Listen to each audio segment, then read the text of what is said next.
क्या हो रहा है ये? हाँ, क्या हो रहा है? क्लास में टीचर को होते हुए सब शोर मचा रहे हो।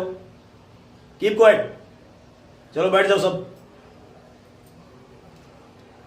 Rohan, stand up. अपनी नोटबुक लाओ।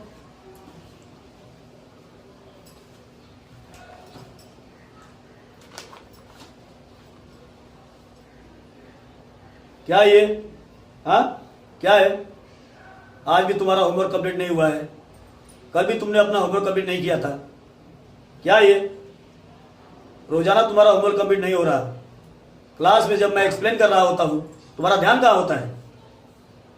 इस पीटीएम में तुम अपने पेरेंट्स को लेकर आओगे, समझे? मैं तुम्हारा कंप्लेंट करूंगा। चलो अब बैठ जाओ।